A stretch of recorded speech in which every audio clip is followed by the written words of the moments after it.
रामभद्र की महती अनुकंपा से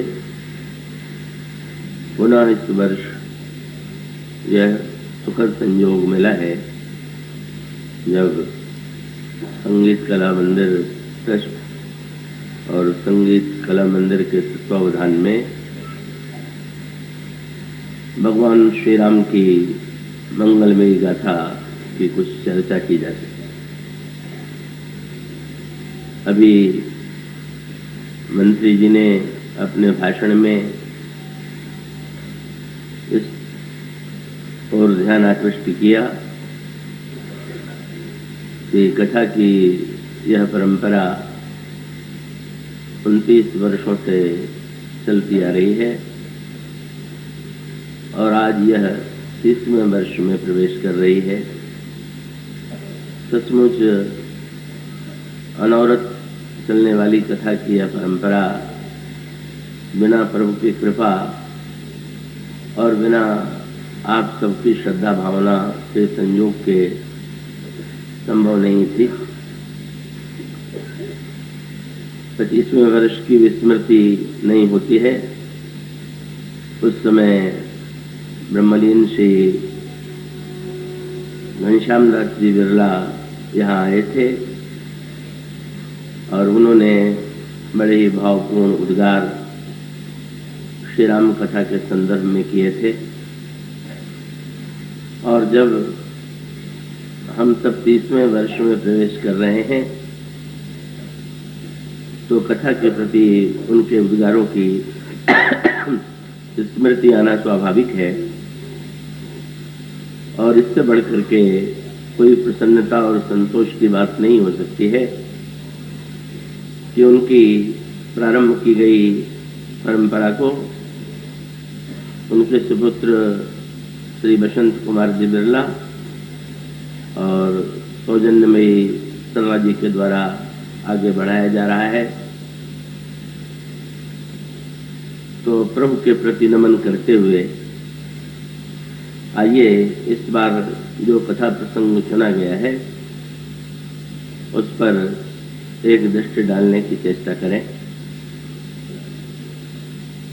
राम कथा मंदाकिनी चित्रकूट चितचार तुलसी सुभग स्नेह बन सिय रघुवीर विहार।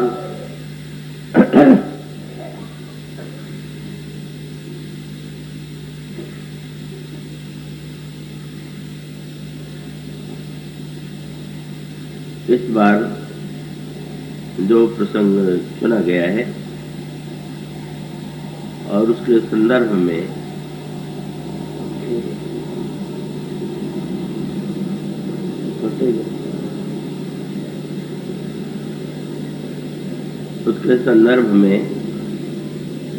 जो दोहा शीर्षक के रूप में अभी आप के समक्ष पढ़ा गया है उस दोहे में चित्रकूट के आंतरिक चित्रकूट के निर्माण का सूत्र दिया गया है। मानस के प्रारंभ में गोस्वामी जी ने राम कथा के बहुत से अनेक रूपों की चर्चा की और इस दोहे में वे आंतरिक चित्रकूट की जो भावना प्रस्तुत करते हैं उसमें उन्होंने ये कहा कि चित्रकूट वह वनस्थली है जहां भगवान श्री राघवेंद्र कैकेयी जी के द्वारा अयोध्या से निष्कासित किए जाने पर श्री सीता जी सहित आकर के निवास करते हैं और चित्रकूट की दिव्य भूमि में उन्हें इतने आनंद की अनुभूति होती है कि वे अयोध्या की स्मृति भी भूल जाते हैं।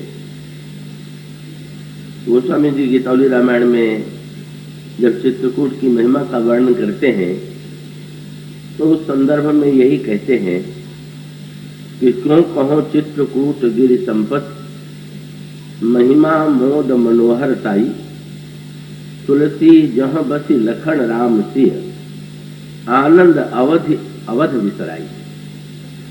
जहां आनंद की सीमा अयोध्या को भी भूल गए, उस चित्रकूट की महिमा का मैं कैसे वर्णन करूं। और तब वे इसको व्यक्ति के आंतरिक जीवन से जोड़ते हैं। उन्होंने इस दोहे में यह संकेत किया कि जो समस्या त्रेता युग में थी और जैसे अयोध्या से निकल करके श्री राम चित्रकूट में आकर के निवास करते हैं, वही समस्या हम सबके जीवन में विद्यमान है। श्री राम का वनगमन या अयोध्या से निष्कासन को ये त्रेता युग के इतिहास की एक घटना तो है ही, पर ये जो शब्द हैं श्री रामचरितमानस में, श्री राम के का जो उपाख्यान श्री रामचरितमानस में है, उसके लिए कई शब्दों का प्रयोग किया गया है। कहीं तो ये कहा गया कि ये श्री राम का चरित्र है, और कहीं कहा गया कि ये श्री राम की लीला है, और फिर इसका वर्णन कथा के रूप में किया गया। तो लीला, चरित्र और कथा शब्द जो है, मिलते जुलते हुए प्रतीत होने पर भी इनके भावों में भिन्नता है, और वो भिन्नता जब गहराई से विचार करते हैं तो वो हमारे सामने स्पष्ट होती है।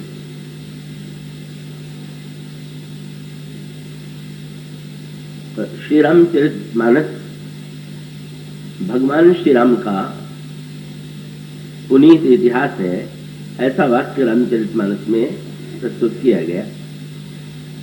कहूं परम पुनीत इतिहास। तो इतिहास शब्द के अर्थ से आप परिचित होंगे। इतिहास का तात्पर्य है भूतकाल में जो घटना घटित हो चुकी है, जो बीत चुकी है, उसी का नाम इतिहास। और ये इतिहास शब्द जो है, इतिहास, इन तीनों से मिलकर के बना हुआ है। और इतिहास में जब किसी पात्र के विषय में चर्चा करते हैं तो उसके स्वाभाविक रूप से चरित्र की ओर ध्यान जाता है। चरित्र का अभिप्राय है किसी व्यक्ति के आचरण में जो घटनाएं घटित होती हैं, उन घटनाओं में जिस भावना की अभिव्यक्ति होती है, उसी का नाम चरित्र है। तो इतिहास और चरित्र शब्द के साथ फिर एक तीसरा शब्द जोड़ा गया, लीला। और लीला शब्द जोड़ने का विशेष तात्पर्य यह था कि जब रंगमंच पर कोई व्यक्ति अभिनय करता है, नाटक में कोई अभिनेता कार्य करता है, तो उस अभिनेता के कार्य में उस अभिनेता के चरित्र का प्राकट्य नहीं होता है, उसके द्वारा किए जाने वाला अभिनय सामने आता है।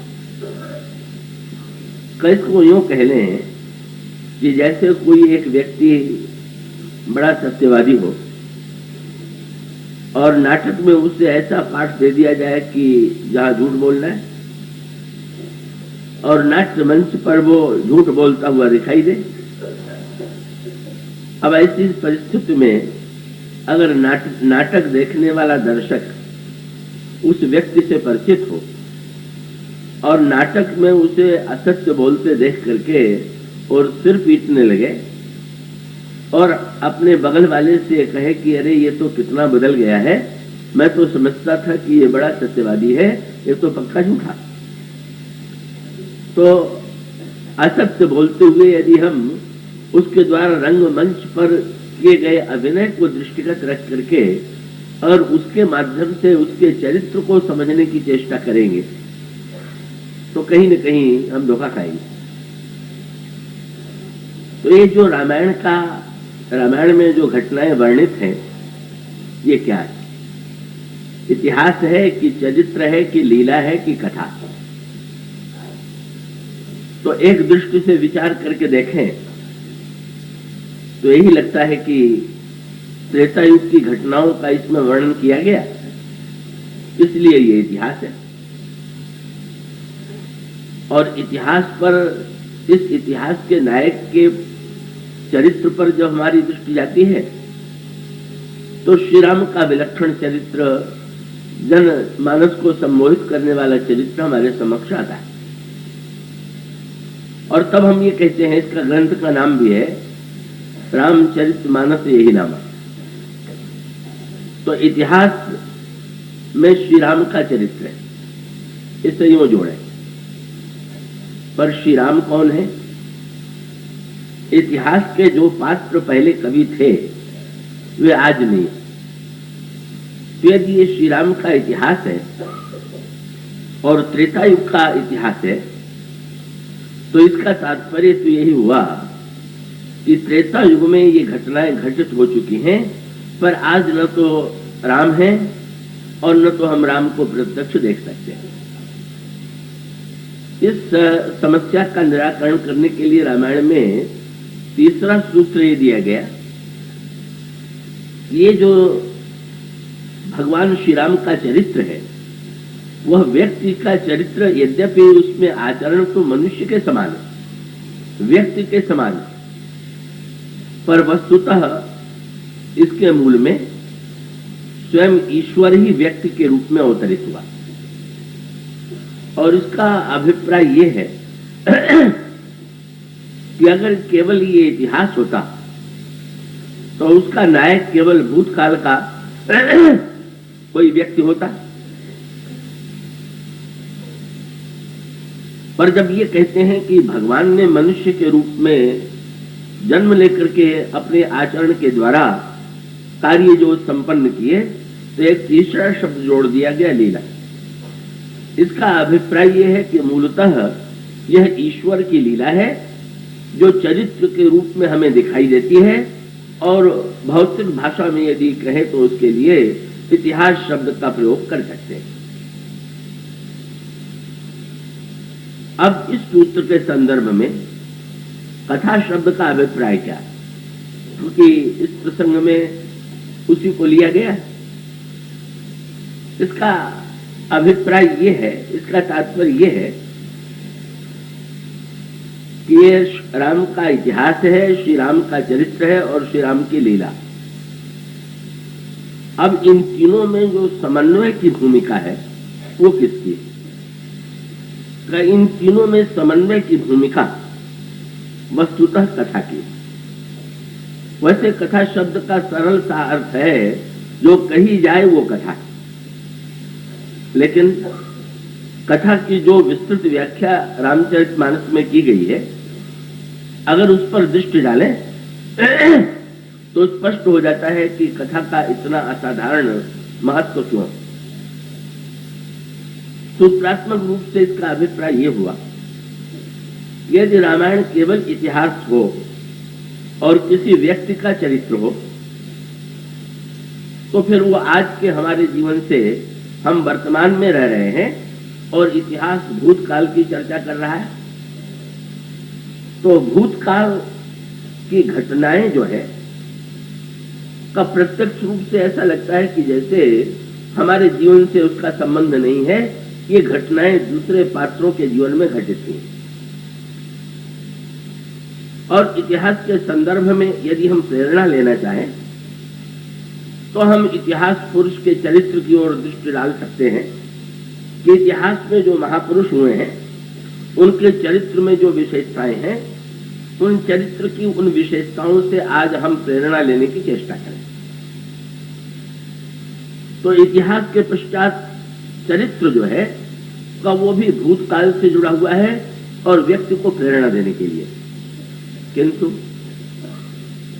कथा के द्वारा एक सूत्र ये दिया गया कि वस्तुतः जब ये व्यक्ति का चरित्र होता तो वो भूतकाल का सत्य होता, लेकिन ये व्यक्ति का चरित्र न होकर के जब साक्षात ईश्वर के द्वारा किया गया चरित्र है या रंगमंच पर ईश्वर के द्वारा की गई लीला है, तो ऐसी परिस्थिति में इस इतिहास की विशेषता यह है कि इतिहास में केवल भूतकाल का ही सत्य नहीं है, ये वर्तमान से जुड़ा हुआ।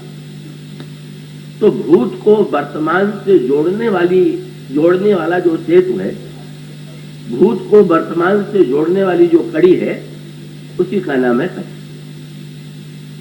और इसका रामचरितमानस में बड़े विस्तार से सांकेतिक वर्णन इस रूप में किया गया कि एक सूत्र के रूप में यहाँ पर राम कथा की तुलना मंदाकिनी से की गई है, पर गोस्वामी जी ने एक दूसरे प्रसंग में राम कथा की तुलना गंगा से। पूछे रघुपति कथा प्रसंगा, सकल लोक जग पावन गंगा। गंगा के किनारे पर हम और आप जब जाकर के खड़े होते हैं तो जो गंगा हमारे आपके सामने बह रही है वो गंगा पुरानी है कि नहीं। चरित्र और कथा के संदर्भ में भी बड़े महत्व का सूत्र, कथा का अभिप्राय क्या है। पूछे रघुपति कथा प्रसंगा, सकल लोक जग पावनी गंगा। इसका अभिप्राय है कि गंगा के किनारे जब हम खड़े होते हैं, बड़ा मधुर चित्र प्रस्तुत किया है गोस्वामी जी ने। भगवान श्री राम, सीता और श्री लक्ष्मण रथ पर बैठकर वन की ओर जा रहे हैं, क्योंकि महाराज श्री दशरथ ने सुमंत जी को आदेश दिया है कि वो श्री राम को रथ पर बैठा करके वन में ले जाए और 4 दिन में उन्हें घुमा करके लौटा ले आए। सुमंत जी बड़े चतुर मंत्री हैं। उन्होंने श्री राम से जाकर के ये नहीं कहा कि पिताजी ने आदेश दिया है कि आपको 4 दिन में लौटाया जाए, अभी तो कहा कि पिताजी की इच्छा है कि आप मन जा ही रहे हैं तो रथ पर बैठ करके जाए। उनका अभिप्राय था कि यदि मैं कहीं ये कह दूंगा कि 4 दिन में लौटना है तो शायद राम रथ पर बैठना स्वीकार न करें, इसलिए उन्होंने आज्ञा का एक भाग लिया। पिताजी ने कहा है कि आपको रथ पर बैठा करके वन की ओर ले जाया जाए। भगवान श्री राघवेंद्र का जो चरित्र है वो तो बड़ा अद्भुत है। का उनके चरित्र में ये जो यात्रा है, मानो यूं सूत्रात्मक रूप से देखें तो इसका अभिप्राय ये है कि यद्यपि सुमंत जो है भगवान श्री राम के लिए रथ लेकर के आए, पर क्या भगवान राम सचमुच पैदल जा रहे थे क्या? क्या वे रथ पर बैठे हुए नहीं थे क्या? तो भाई अगर बहिरंग दृष्टि से देखें तो रथ पर बैठे हुए नहीं थे, पर रामचरितमानस में भगवान श्री राम ने जिस रथ की कल्पना की है, अगर उसको सामने रख करके विचार करें तो स्पष्ट लगता है कि नहीं, प्रभु तो वस्तुतः रथ पर बैठ करके ही जा रहे थे। तो लंका कांड में वो धर्म रथ में आप पढ़ते हैं कि भगवान श्री राघवेंद्र जब धर्म रथ का वर्णन करते हैं तो उसमें उन्होंने कहा, सौरज धीरज तेहि रथ चाका और सत्यशील दृढ़ ध्वजा पताका। शौर्य और धैर्य उस धर्म रथ के 2 पहिए हैं और सत्य और शील उसके रथ के ऊपर की पताका है। भगवान श्री राम के चरित्र में कितना धैर्य है, कितना शौर्य है। जब वे वन में बिना सेना लिए, बिना सहायकों के लिए अकेले जाने के लिए प्रस्तुत हैं, तो उनमें शौर्य की पराकाष्ठा है। राज्य छिन जाने पर भी रंच मात्र जो विचलित नहीं हुआ, उससे बढ़कर के धैर्यशाली कौन हो। तो शौर्य और धैर्य के रूप में भगवान राम के चरित्र का पहला पक्ष तो सामने आ गया, पर सत्य और शील के सामंजस्य की का यहाँ पर गोस्वामी जी ने बताया कि भगवान श्री राघवेंद्र ने सत्य और शील का एक अद्भुत समन्वय जो है अपनी इस यात्रा के प्रारंभ में प्रस्तुत किया। श्री राम वन क्यों जा रहे हैं? सत्य की रक्षा के लिए। अब भगवान श्री राघवेंद्र में यदि केवल सत्य होता तो जिस समय सुमंत जी ने ये कहा कि आप रथ पर बैठ जाइए, तो भगवान श्री राम कह सकते थे कि नहीं, मैं तो पिताजी की आज्ञा से वनवासी वेश में जा रहा हूं, उदासी वेश में जा रहा हूं, मैं रथ पर नहीं बैठूंगा। या 14 वर्ष का यदि मुझे पैदल चलना है तो भला व्यर्थ ही मैं रथ पर क्यों बैठ जाऊं। पर श्री राम की विशेषता ये है कि वो सत्य के साथ जो उनका शील है वो इस प्रसंग में सामने आता है। ये भगवान श्री राम के चरित्र में एक बड़ा महत्व का सूत्र है कि सत्य के लिए कहा जाता है बहुधा कि सत्य जो है वो बड़ा कड़वा होता है, किंतु सत्य कड़वा होता है तो ठीक, पर इसके नाम पर जो व्यक्ति दूसरों का हृदय दुखाते हैं और साथ साथ ये दुहाई देते हैं कि सत्य तो कड़वा होता ही है, क्या वे न्याय कर रहे हैं क्या? इसका अभिप्राय यह है कि सत्य यदि कड़वी दवा है तो उसकी आवश्यकता आपके लिए है कि दूसरों को देने के लिए। तो हम लोगों के जीवन की विडंबना यह है कि हम लोग जब सत्य की कड़वी दवा दूसरों को बलात् पिलाने की चेष्टा करते और करते क्यों है, उसका मनोवैज्ञानिक कारण है। शरीर और मन के रोगों में अंतर यह है कि शरीर का रोगी जो है वो तो अपने को रोगी समझता है, पर मन के रोगियों की यह विचित्रता है कि वो जब समझते हैं तो दूसरे को रोगी समझते हैं, अपने को नहीं समझते। और इसलिए जहां शरीर का रोगी स्वयं दवा खाने की चेष्टा करता है, वहां मन के रोगी दूसरों को ही दवा देने की चेष्टा करते हैं। तो वस्तुतः स्वयं तो व्यक्ति अहंकार के डमरुआ से ग्रस्त है और वो कटु भाषण के रूप में सत्य की कड़वी औषधि का नाम लेकर के दूसरे को देना चाहता है। लेकिन मान ले दवा भी हो तो दूसरे को देते समय भी तो ये ध्यान रखना चाहिए। कई दवाइयां ऐसी होती हैं, आप में ऐसे बहुतों का अनुभव हुआ होगा कि जो व्यक्ति पचा नहीं पाता, जिसको लेते ही दवा बाहर निकल आती है, या जिस दवा को खाने के बाद शरीर में कोई प्रतिकूल प्रतिक्रिया होती है। ऐसी स्थिति में क्या जिस व्यक्ति को वो दवा अनुकूल नहीं हो रही है उसको दवा दी जानी चाहिए?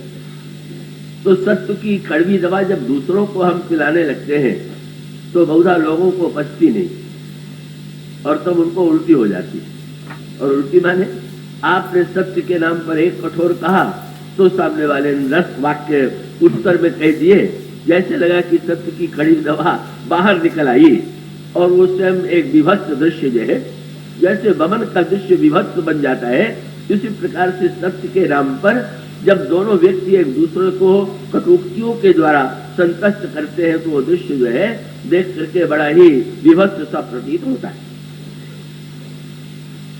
अब देखेंगे कैकेयी जी ने यही चेष्टा की, सत्य के नाम पर कौनों ने सत्य की कड़वी दवा श्री राम को पिलाने की चेष्टा की, महाराज दशरथ को पिलाने की चेष्टा की। कैकेयी जी ने उस प्रसंग में सत्य की जितनी दुहाई दी है बार बार और बार बार याद दिलाती है कैकेयी जी महाराज दशरथ को, सत्य संध तुम रघुकुल माही। आप याद कर लीजिए, आपका जन्म रघुवंश में हुआ है, रघुवंशी सत्यवादी होते हैं। और फिर याद दिलाती हैं, अभी अभी तो आपने कहा था कि सत्य के समान कोई धर्म नहीं है, तो सत्य सराही कहे बर देना, जानू मांगे ही ले चबे ना। जब आप सत्य की प्रशंसा कर रहे थे तो क्या आपको भ्रम था कि कैकेयी कोई भुने हुए चने मांगने वाली है कि जो आप सत्य के नाम पर ही कह रहे? तो सत्य की दवा सत्य के शब्द के आधार पर श्री राम को वर भेजना चाहते हैं। अब अगर गहराई से विचार करके देखें तो कैकेयी जी महाराज श्री दशरथ से स्वयं अपनी ओर से ही आग्रह करती थी कि राज्य राम को दिया जाए, पर वो अपने कहे गए सत्य को भूल गए, उसको उन्होंने ध्यान में नहीं रखा। महाराज दशरथ ने जब कैकेयी जी को सूचना दी थी तो ये कहकर के सूचना दिया था कि भामिनी भय उतोर मन भावा, कैकेयी, तुम्हारे हृदय में राम को राजा बनाने की जो भावना थी वो साकार होने जा रही। तो कैकेयी को अपने वाक्य के सत्य की स्मृति नहीं रही कि मैंने तो स्वयं अपनी ओर से राम को राज्य देने का आग्रह किया है, पर ये सत्य उनको याद रहा कि आपने मुझे 2 वरदान देने के लिए कहा, और फिर सत्य के नाम पर आप सर्वत्याग कीजिए, सत्य के नाम पर आप कष्ट उठाइए। और इस प्रकार से सत्य के नाम पर उन्होंने श्री राम को निष्कासित करने के लिए दूर भेजने की योजना बनाई। भगवान श्री राम को बुलाया कैकेयी जी ने, और जब उन्होंने सत्य के नाम पर श्री राम के सामने बड़ी भूमिका से कहा कि राम, तुम तो स्वयं रघुवंश में तुम्हारा जन्म हुआ है और तुम पिता के महान भक्त हो, इसलिए मुझे तो ऐसा लगता है कैकेयी के वाक्य को पढ़ करके कि जैसे उनमें स्वार्थ का लेश नहीं है। तब वे तो कहती हैं कि मुझे तो महाराज के वृद्धावस्था की और कलंक की चिंता है, इसलिए मैं यही चाहती हूँ कि तुम ऐसा करो कि जिससे तुम्हारे पिता को चौथेपन यही अजसन हो। और फिर श्री राम के सामने रख दिया, मुझे महाराज ने 2 वचन दिए थे और मैंने उन दोनों वचनों के बदले में एक वचन मैंने मांग लिया कि भारत को राज्य मिले और दूसरा तुम्हारे लिए 14 वर्ष वनवास। श्री राम को वो बात इतनी मीठी कैसे लग गई, इतनी कड़वी दवा मीठी कैसे हो गई? बात यह है कि कैकेयी के सत्य की कड़वी भाषा को श्री राम ने शील के रस में इतना डुबो दिया कि शील की मधुरता श्री राम का शील बोलने लगा। भगवान श्री राघवेंद्र ने कहा कि माँ, कैसे बढ़ करके मेरा सौभाग्य क्या होगा, मुनिगण मिलन विशेष बन सबहि भांत सब विधि वही सन्मुख आजू। और इस प्रकार से सत्य की कटुता को श्री राम ने अपने शील की मधुरता में घोल लिया, मिठास में घोल लिया, और सत्य को ग्रहण करके उन्होंने, जैसे औषधि को ग्रहण करने में व्यक्ति आनंद का अनुभव करता है, श्री राम ने आनंद का अनुभव किया। और इसी प्रकार से सुमंत जी ने जब रथ पर बैठने के लिए कहा तो भगवान श्री राघवेंद्र को ऐसा लगा कि अगर हम सत्य के नाम पर रथ पर बैठना अस्वीकार कर देंगे तो पिताजी को अत्यंत दुख होगा, और पिताजी की प्रसन्नता के लिए उनको कहीं से ये भ्रम न होने पावे कि उनके द्वारा वनवास दिए जाने से का मुझे बड़ा आघात लगा है, मुझे बड़ी चोट लगी है। इसलिए श्री राम जो है सुमंत जी से कहते हैं कि पिताजी का आदेश है तो मैं रथ पर बैठ जाता हूँ।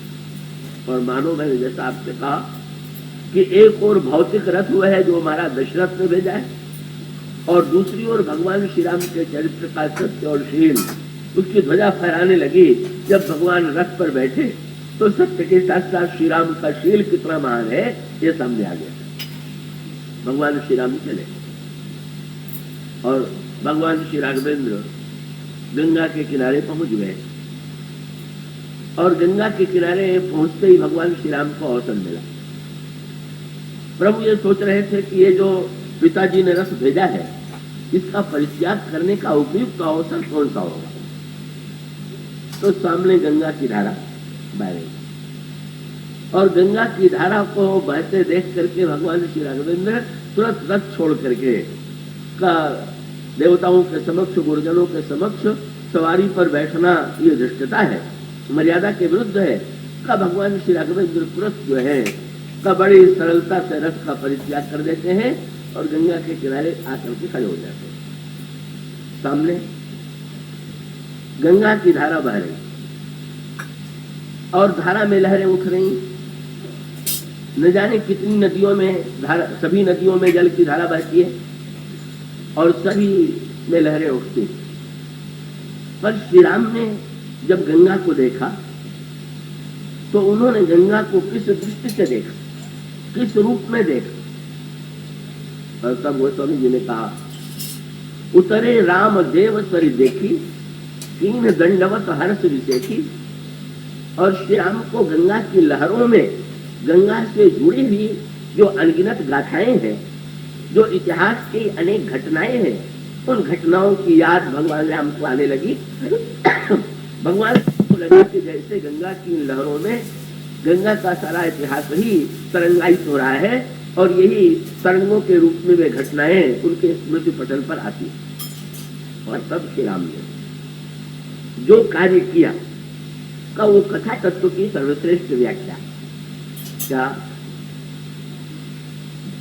गोस्वामी जी कहते हैं, कही कही कोटिक कथा प्रसंगा राम विलोक ही गंग तरंगा। भगवान श्री राघवेंद्र गंगा से जुड़ी हुई करोड़ों कथाएं उनको उनके स्मरण में आती हैं और उन कथाओं को देखते हुए, गंगा तरंग को देखते हुए भगवान राम श्री सीता जी और श्री लक्ष्मण को ये कथाएं सुनाते हैं। श्री राघवेंद्र के द्वारा कही गई जो बातें थी उनका तात्पर्य है कि भगवान श्री राघवेंद्र एक इतिहास सुना रहे थे, इतिहास भी सुना रहे थे, पर जैसा मैंने कहा कि इतिहास तो पुरातन है, उसका नवीन से तो कोई संबंध नहीं है। इतिहास तो पुरातन ही रहता है, वो तो नित्य नया नहीं होता है। पर भगवान श्री राघवेंद्र जब कथा कहते हैं, इतिहास को जब कथा के रूप में परिणत किया जाता है और गंगा के लिए गंगा का वो प्रतीक चुनते हैं और गंगा के माध्यम से जब उस कथा का वर्णन करते हैं तो भगवान राम का उद्देश्य क्या है? देखें, इतिहास में जो घटनाएं घटित होती हैं वो तो स्थूल है, पर कथावाचक कौन? इसमें भगवान श्री राम की जो कथावाचक की भूमिका है, क्या कथावाचक का तात्पर्य जो है इतिहास की घटनाओं का वर्णन करना है? क्या वो पुरातन काल की गाथा का वर्णन कर दे? क्या एक यही कथावाचकता की यही भूमिका है? ना। रामचरितमानस में आपने पढ़ा होगा कि राम अनंत अनंत गुण और अमित कथा विस्तार और सुनि आचरण न मानिए जिनके विमल विचार। राम अनंत है और उनकी कथा का अनंत विस्तार है, इसलिए कथा में यदि नयापन हो तो जिनके विमल विचार हैं वो आश्चर्य नहीं करेंगे। और इसका सूत्रात्मक तात्पर्य यह है कि इतिहास के द्वारा जो ये घटनाएं हम सुन चुके हैं या पढ़ते हैं और इतिहास के पात्रों में उनका जो चरित्र सामने आता है और जब उसे हम भगवान की लीला कह देते हैं तो वो चरित्र जो है वो शाश्वत हो जाता है, वो लीला शाश्वत हो जाती है। और कथा का कार्य है इन तीनों को समेट करके कथावाचक जो है केवल घटनाओं का ही वर्णन नहीं करता है, घटनाओं को देखने की जो दृष्टि है उसके पास, वो अपनी दृष्टि से उन इतिहास की घटनाओं की जब व्याख्या करता है और उसे वर्तमान के जीवन से जोड़ता है, तब वस्तुतः कथा का वास्तविक उद्देश्य जो है पूरा होता है।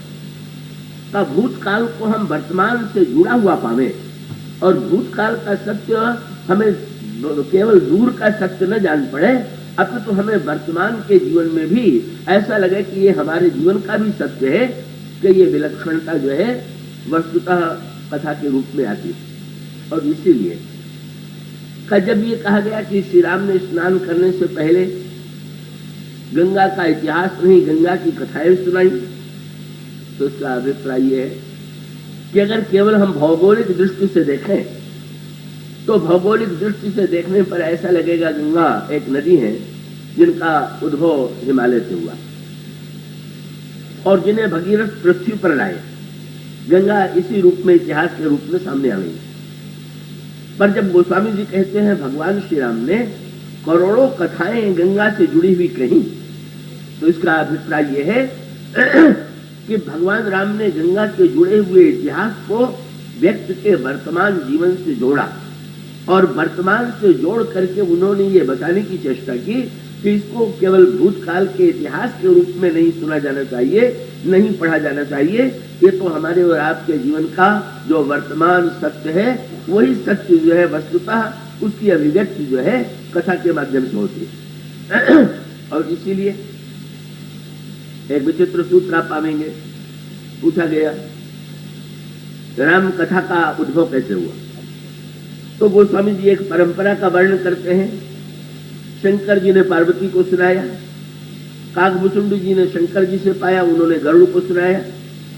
फिर याज्ञवल्क्य ने भरद्वाज को सुनाया। मैं अपने मन को सुना रहा हूं। ये जो इतना विस्तार कर रहे हैं, इसका मूल तात्पर्य क्या है, इसका मूल अभिप्राय क्या है? इतने वक्ताओं का नाम गिनाने की क्या आवश्यकता है?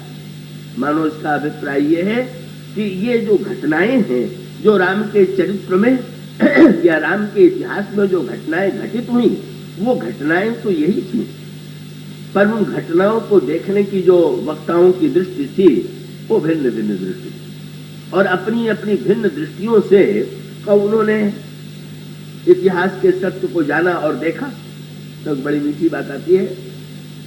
बल्कि यज्ञशाला में जब भगवान आए और उसके पश्चात उन्होंने बलि से 3 पग भूमि की याचना की, और 3 पग भूमि की याचना करने के पश्चात भगवान ने जब सारे ब्रह्मांड को नापने के लिए अपने को विराट बना लिया, और विराट रूप में भगवान का चरण ब्रह्मलोक में गया, तो ब्रह्मा अपने आसन से उठे और कमंडल लेकर के कमंडल के जल में उन्होंने भगवान का चरण धो लिया, और इस तरह से गंगा का पहला प्राकट्य जो है वो ब्रह्मा के कमंडल में हुआ। पर एक व्यक्ति ने ब्रह्मा से पूछ दिया कि महाराज ये तो बलि की यज्ञशाला में भगवान कार्य कर रहे हैं, तो बलि अगर भगवान का चरण धोवे तो सार्थक है, पर इस समय आपको चरण धोने की क्या आवश्यकता है? अब ब्रह्मा की दृष्टि वहां पर सामने आती है। ब्रह्मा ने कहा कि वस्तुतः अब उसको बलि की दृष्टि और ब्रह्मा की दृष्टि दोनों उस घटना को किस रूप में ले रहे हैं, इसका अभिप्राय यह है कि कथा केवल दूसरों के जीवन से जुड़ी हुई नहीं है, व्यक्ति के अपने जीवन से जुड़ी हुई। अगर कथा को हम दूसरों के जीवन से जुड़े हुए रूप में देखें और अपने जीवन से जोड़ करके न देखें तो वो कथा नहीं है, तब तो केवल वो इतिहास की घटनाओं की स्मृति मात्र है। पर कथा की इतनी महिमा होने पर भी कथा का उतना लाभ यदि नहीं होता है, तो उसका विशेष कारण ही यही है कि कथा के सूत्रों को व्यक्ति अपने जीवन से जोड़ने की चेष्टा नहीं करे। मुझे इसका सबसे वो अनुभव दिल्ली का भूलता नहीं है। एक बड़े पदाधिकारी और उनकी पत्नी मुझे लेकर के रामकृष्ण मिशन में प्रवचन हुआ था एक, उसमें लेकर के गए। उस दिन मैंने व्याख्या किया कि अहंकार कुंभकर्ण, और जब कथा से लौट करके गाड़ी में आकर के मैंने बैठा तो पतिदेव ने तुरंत कहा कि आपको कष्ट तो होगा, लेकिन कुंभकर्ण आ जाए तब न चले। और उसका अभिप्राय था कि उन्होंने कथा का सारा निष्कर्ष निकाला कि पत्नी कुंभकर्ण है, इसलिए पहले कुंभकर्ण आ जाए तो चले। और विचित्र स्थिति तब हुई जब पत्नी आई और आके उन्होंने पतिदेव से कहा कि आज तो कथा में बिल्कुल तुम्हारा वर्णन था, तुमने ध्यान से सुना कि नहीं सुना? और उसका अभिप्राय यह है कि पत्नी समझ रही पति कुंभकर्ण है और पति समझ रहा पत्नी कुंभकर्ण है। मैंने उसमें एक व्यंग भरा विरोध किया। मैंने कहा चलिए एक नया अनुभव हुआ। रामायण में मैंने राम और कुंभकर्ण का युद्ध तो पढ़ा था, पर कुंभकर्ण से कुंभकर्ण का युद्ध जो है वो आज ही देखने को मिला। और उसका अभिप्राय ये हुआ कि दोनों ने कथा को अपने जीवन से न जोड़ करके दूसरे के जीवन से जोड़ दिया, तो ये तो कथा का सदुपयोग नहीं हुआ। कथा का तात्पर्य जो है दूसरे से नहीं, हम अपने जीवन से इतिहास और भूतकाल के सत्य को जोड़ करके कैसे वर्तमान में उसका लाभ लें, तो कथा की सार्थकता और कथा की उपयोगिता इसीलिए नित्य है। कथा का जो विस्तार है उसका अभिप्राय यह है कि कथा कभी पुरानी नहीं पड़ती है, क्योंकि हमारे जीवन से वो कथा की घटनाएं जो हैं वो जुड़ी हुई है। और यही हुआ। क्या अलग अलग अर्थ आप लेंगे? कब बलि की यज्ञशाला में ये जो पूरी कथा है उसको इतिहास के रूप में देखिए तो वर्णन यही आता है कि बलि ने सारे संसार को जीतने के बाद एक यज्ञ किया, और यज्ञ के पश्चात बलि की यज्ञशाला में भगवान आए, और आए इसलिए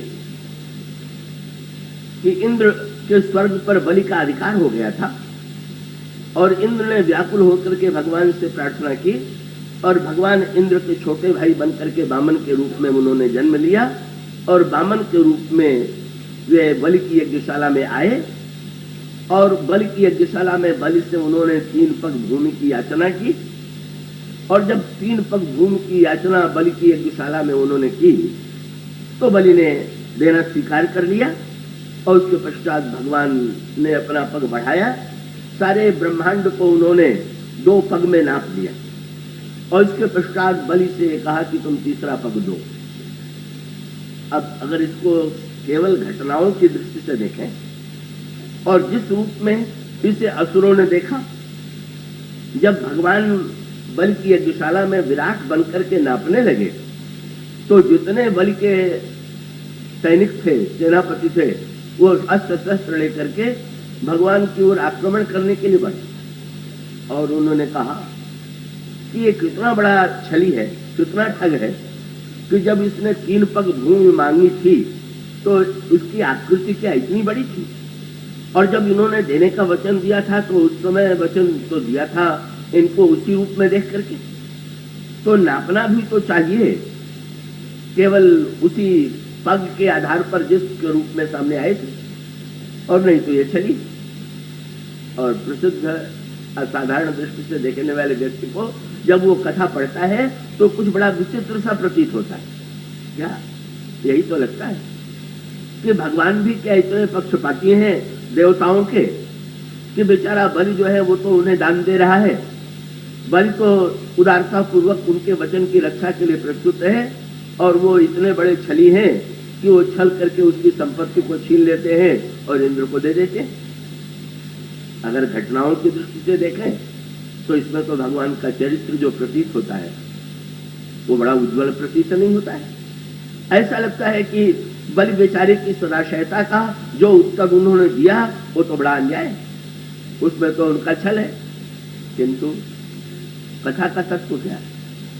कथा का अभिप्राय यह है कि उन घटनाओं को देखने की जो दृष्टि, जो घटनाएं घटित हुई, कहा जाता है कि भगवान ने इन घटनाओं को बलि ने देखा, प्रहलाद ने देखा, ब्रह्मा ने देखा, भक्तों ने देखा और इन घटनाओं को जो घटनाएं घटित हुई उसको उन्होंने अपने जीवन से जोड़ करके अपने लिए महान कल्याणकारी अर्थ ग्रहण करके धन्यता प्राप्त करनी। और उसका अभिप्राय कि जब भगवान ने स्वर्ग इंद्र को दे दिया और बलि को पाताल भेज दिया का तो ऐसा लगता है कि जैसे बेचारे को ऊपर से नीचे उन्होंने फेंक दिया और इंद्र का पक्ष लेकर के इंद्र को उन्होंने ऊपर बैठा दिया। किंतु जब इसकी कथा कही जाएगी तो कथा का तत्व तो दूसरा।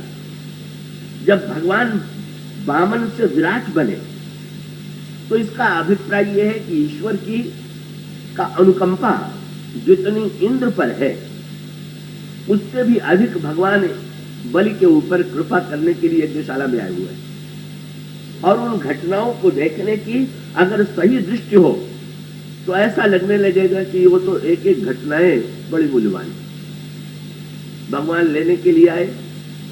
अब इसको शुक्राचार्य जी ने जिस दृष्टि से देखा और बलि ने जिस दृष्टि से देखा, दोनों दृष्टियों में अंतर है।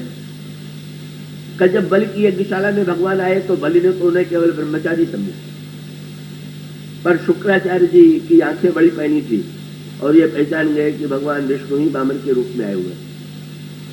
और जब वचन दिया कि आप जो मांगेंगे मैं दूंगा, तो उन्होंने धीरे से बलि को संकेत किया पहले मेरी बात सुनो, और बलि को एकांत में लेकर के गए और कहा कि तुम जानते हो ये कौन?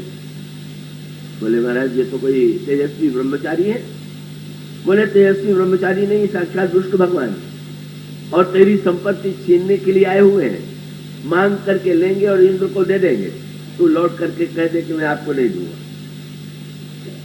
शुक्राचार्य जी ने भी देखा और अर्थ उन्होंने यही लिया कि ये हमारे यजमान की संपत्ति को छीन करके ये देवताओं के पक्षपाती हैं, असुरों के विरोधी हैं, दैत्यों के विरोधी हैं, इसलिए देवताओं का पक्ष लेकर के अन्याय कर रहे हैं और गुरु के रूप में मेरा कर्तव्य है कि मैं अन्याय न होने दूं।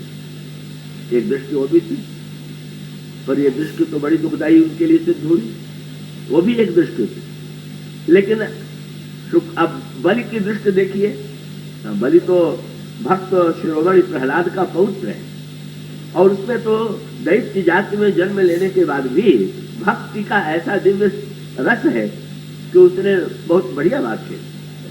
पहले तो उसने शुक्राचार्य जी के चरण पकड़ लिए, गुरुदेव कितनी बड़ी कृपा आपने की कि भगवान आए यज्ञशाला में और मैं नहीं पहचान पाया और आपने मुझे बस बता दिया। वस्तुतः शिष्य ही, गुरु ही तो शिष्य को ईश्वर की पहचान कराता है, तो मैं बड़ा कृतज्ञ हूँ कि आपने मुझे बता दिया कि ईश्वर।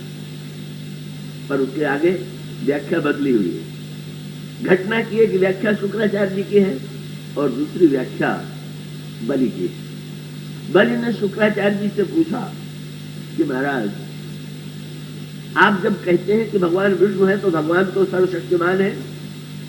कहा तो सर्वशक्तिमान है तब तो मुझसे संपत्ति छीन के भी ले सकते थे। ये तो उनकी कृपा है कि कम से कम मांग रहे हैं और मुझे दाता बनाने का अवसर दे रहे हैं। यही दृष्टि दोनों की, गुरु और चेले की आंखों में अंतर पड़ गया। गुरु का गुरुत्व पहचानने तक ठीक था, लेकिन शिष्य ने जितना अर्थ लिया, बोले ईश्वर तो चाहे जब छीन ले। और ये मानो हम सबके जीवन का सत्य है क्या, कि जो कुछ है वो ईश्वर का, और ऐसी परिस्थिति में ईश्वर चाहे जब छीन सकता है।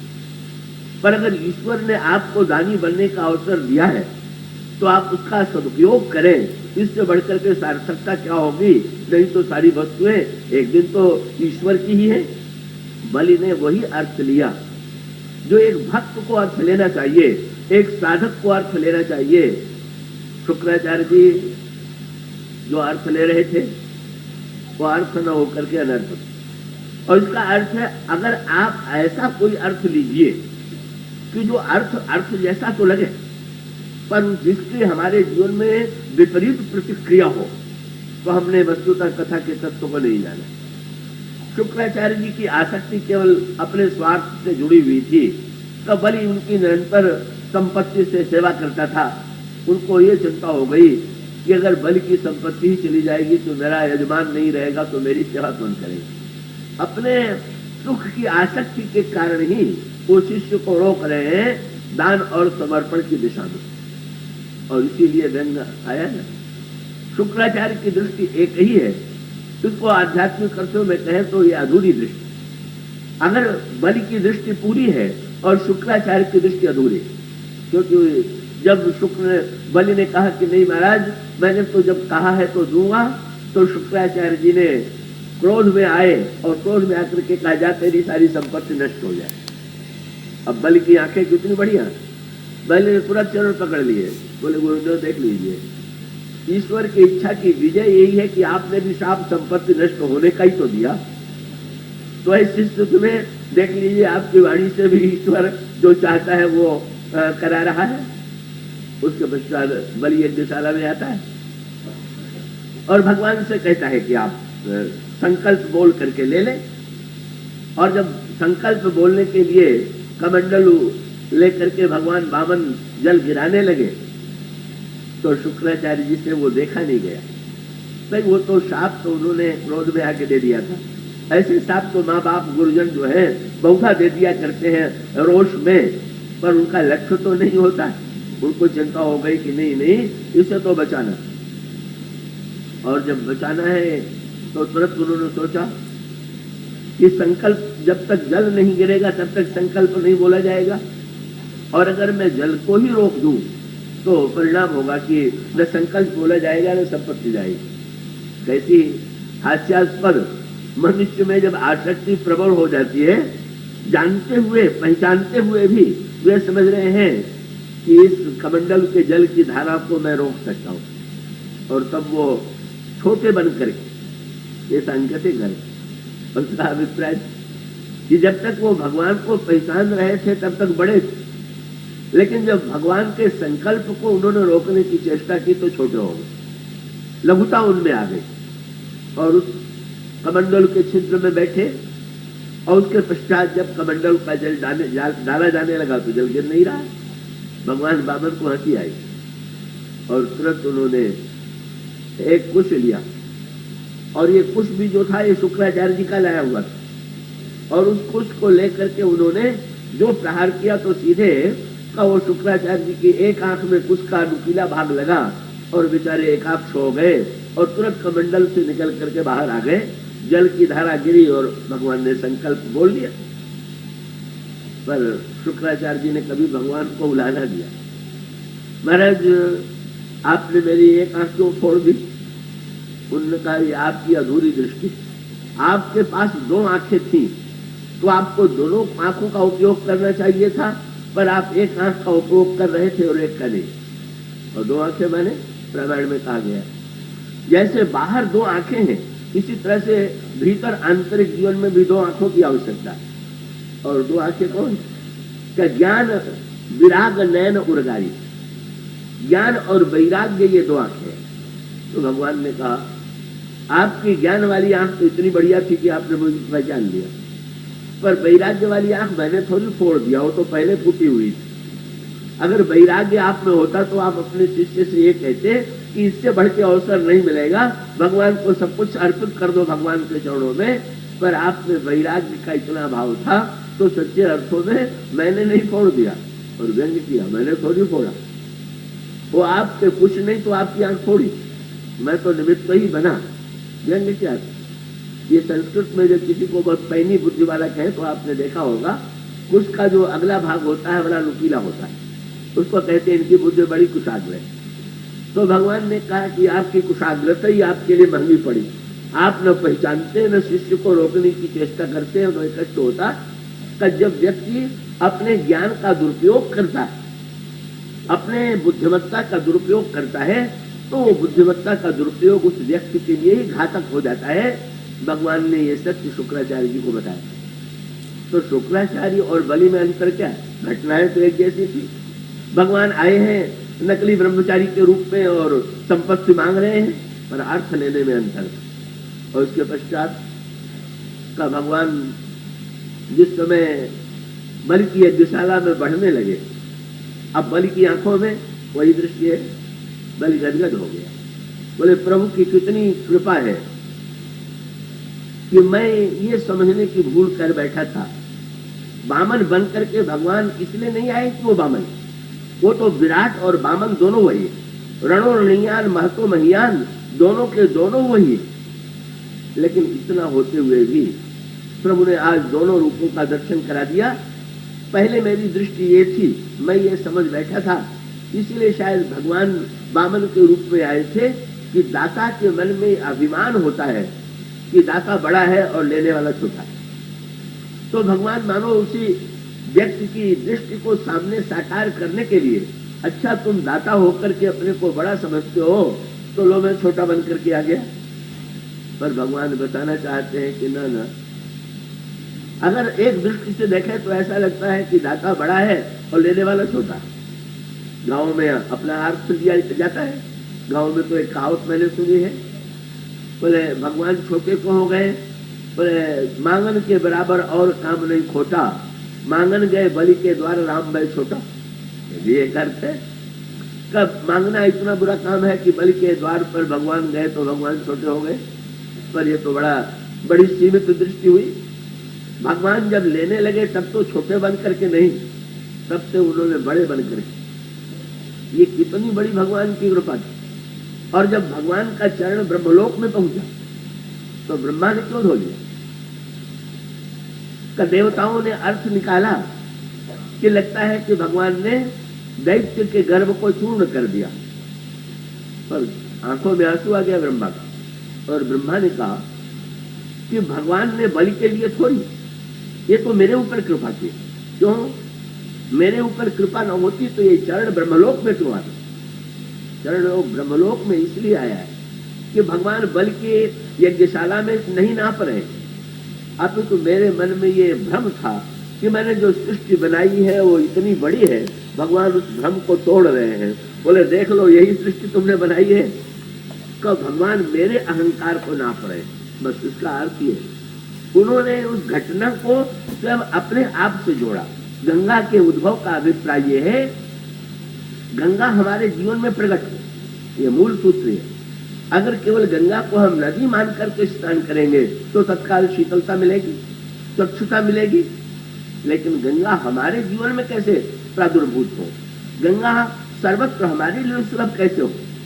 और सम्मानो सूत्रात्मक तात्पर्य है, जब भगवान राम लक्ष्मण जी और सीता जी को श्रोता बना करके गंगा की कथा सुनाते हैं, तो भगवान श्री राघवेंद्र का अभिप्राय मानो ये था कि जब हमारा कर्तृत्व का अभिमान, अपने मैं का अभिमान जब गलित होता है, उसी समय हमारे अंतःकरण में गंगा, चाहे भक्ति कह लीजिए, राम भक्ति जहाँ सुरसरी धारा, बोले व्यक्ति के अंतःकरण में भक्ति गंगा का उद्भव तब होता है जब उसके जीवन के कर्तृत्व का अभिमान का, जैसे ब्रह्मा ने अपने कमंडलु, ब्रह्मा का कमंडलु विचार है, भावना उसमें जल है, और उसका अभिप्राय है कि कर्तृत्व का त्याग करके जब आप भगवान के चरणों से अपने भावना के जल को जोड़ देते हैं और अपने को अहंकार शून्य बना लेते हैं, तब हमारे जीवन में सच्चे अर्थों में बाहर ही नहीं, हमारे अंतःकरण में भी गंगा का प्राकट्य होता है, प्रादुर्भाव होता है। यही जो दृष्टियां हैं बलि की दृष्टि, और उसके पश्चात भगवान ने तो फिर बल की यज्ञशाला में एक अनोखा कार्य किया। क्या? 2 पग में सारे ब्रह्मांड को नाप लिया। अब अर्थ समझ में आने लगा। भगवान ने जब ये कहा था कि 3 पग भूमि मुझे दो, तो ये तो एक घटना हुई, 3 पग भूमि मांगा, पर 3 पग भूमि मांगने का अर्थ क्या है? ये कथावाचक की दृष्टि है कि उसमें वो क्या अर्थ लेता है।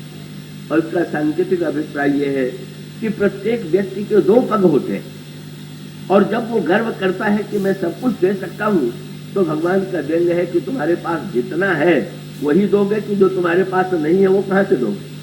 व्यक्ति बेचारा 3 पग वाला तो है नहीं, वो तो 2 ही पग वाला है। 2 ही वस्तु दे सकता है, या तो अर्थ दे दे, या काम दे दे, या तो भोग की सामग्री दे दे, या पैसा दे दे। भगवान ने कहा तुम्हारे पास 2 ही पग है, तीसरा पग तुम्हारे पास नहीं है। और तब प्रभु मानो ये बलि पर अनुकंपा करके अपने रूप का, अध्यात्म तत्व का साक्षात्कार करा रहे थे। और उसके पश्चात जब 2 पग में नाप लिया और बलि से कहा कि तुमने 3 पग देने के लिए कहा था, तुम सत्य नहीं बोले, तुमने 3 पग नहीं दिए, इसलिए मैं तुम्हें बांधता हूं। भगवान ने बंधन में बांध लिया। हाहाकार मच गया दैत्यों में, इतना बड़ा अन्याय, जिसने अपनी सारी संपत्ति दे दिया, और ये इतना छली व्यक्ति कि इतना बड़ा अन्याय कि इतनी बड़ी सब कुछ ले लेने के पश्चात कब वो देने वाले को बांध रहा है। कहा जाता है कि उसी समय प्रहलाद जी भी उस यज्ञशाला में आ गए, और प्रहलाद जी ने को जो ही भगवान ने देखा, तो भगवान की आंखें कुछ संकोच में गड़ गई कि कहीं प्रहलाद के मन में ये तो उलाहना नहीं आ रहा है कि मैंने उनके पौत्र के साथ ये क्या व्यवहार किया। लेकिन अब कथा की तीसरी दृष्टि आ गई। एक दृष्टि वह है जो शुक्राचार्य की है, एक दृष्टि वह है जो बलि की है, एक दृष्टि वह है जो ब्रह्मा की है, और एक दृष्टि वह है कि जो प्रहलाद की। वो दृष्टि तो सबसे मधुर। प्रहलाद ने भगवान के चरण पकड़ लिए। भगवान से उन्होंने कहा कि प्रभु आप, मैं तो समझता हूं कि मैं समझता था कि मेरे प्रति आपका बड़ा पक्षपात है, पर मुझे तो लगता है कि जितना पक्षपात आपका और मेरे पौत्र बलि पर है, उतना मेरे ऊपर नहीं। कैसे? बोले अंतर तो मैं देख रहा हूं कि जब मेरे लिए आप प्रकट हुए तो मुझसे आपने यही कहा कि प्रहलाद तुम जो मांगना चाहो मांग लो। और जब मैं यहाँ आता हूँ और मैं देखता हूँ कि मेरे पौत्र से आप मांग रहे हैं, तो मैं तो चकित हो गया कि मैं सकाम रहा होऊंगा, इसीलिए आपने मुझसे मांगने के लिए कहा।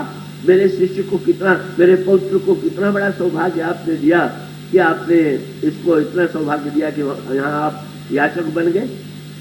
और याचक बनने के साथ साथ वो प्रभु प्रहलाद के दर्शन से बलि की आंखें और दिव्य हो गई।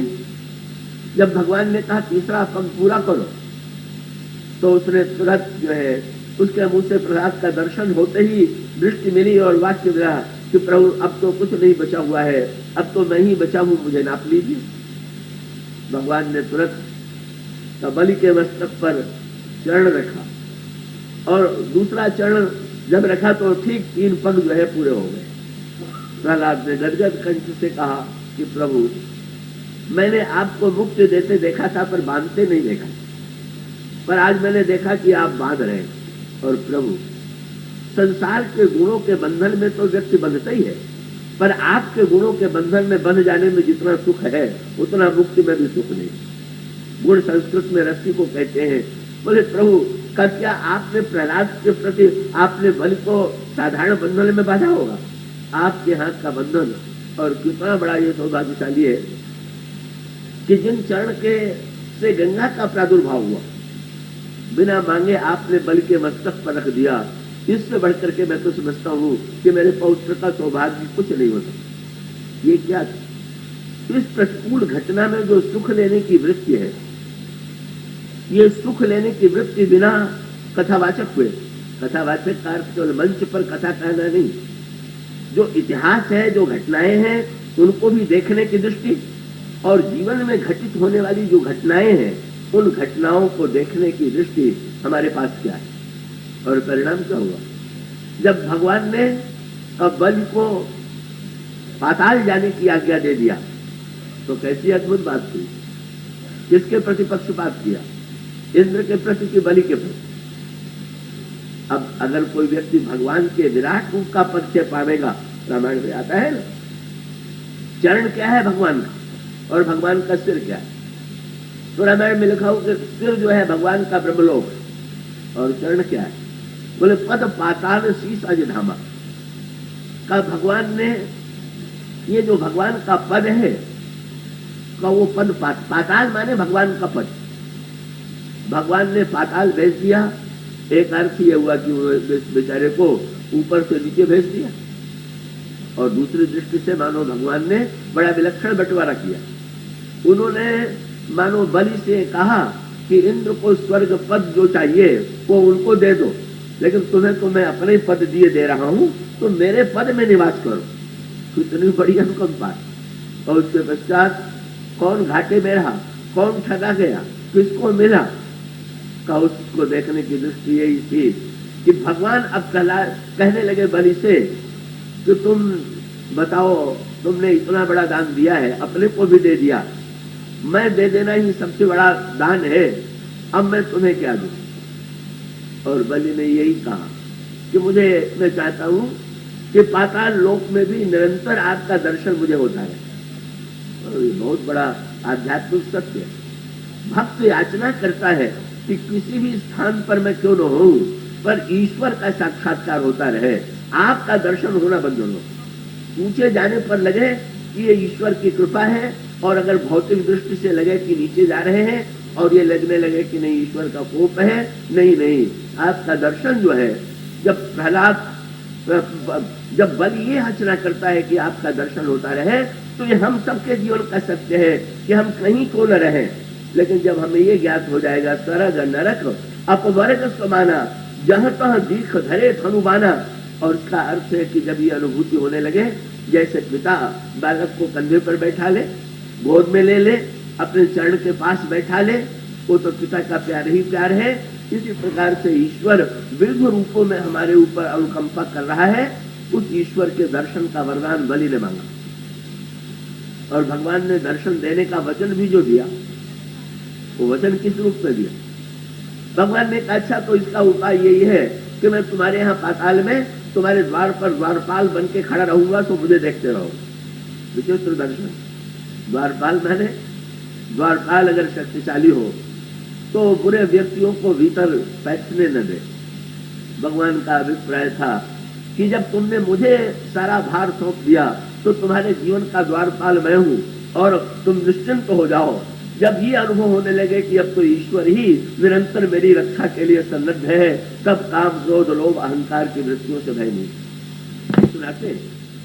तो मानो भगवान श्री राघवेंद्र गंगा की कथा को केवल इतिहास का या भूगोल का, गंगा में का इतिहास, गंगा का भूगोल भी महत्वपूर्ण है, पर इतिहास और भूगोल की अपेक्षा भी उस इतिहास और भूगोल में छिपा हुआ जो जीवन का सूत्र है, जिस सूत्र के द्वारा हमें निरंतर प्रेरणा प्राप्त हो सकती है।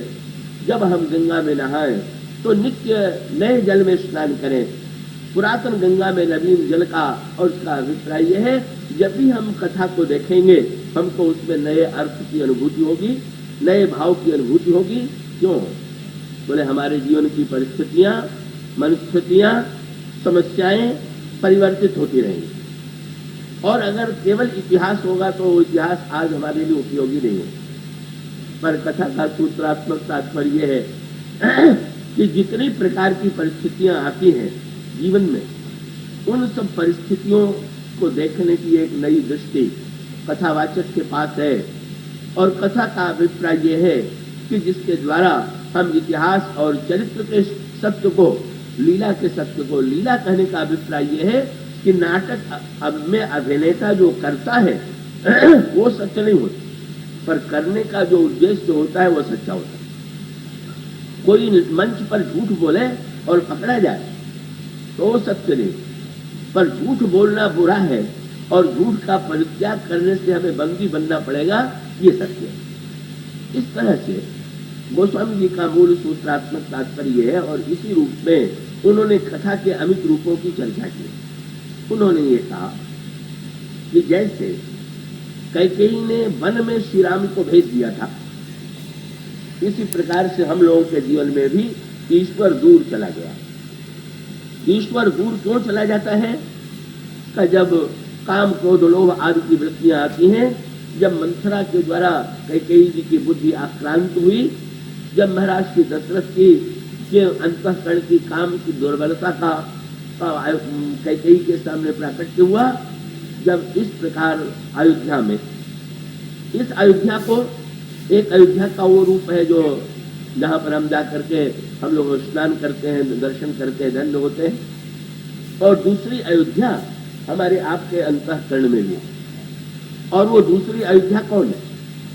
और वो अयोध्या, उस अयोध्या में भगवान कब तक रहते हैं और कब भगवान जीवन से दूर चले जाते हैं, ये बुद्ध जो है यही अयोध्या।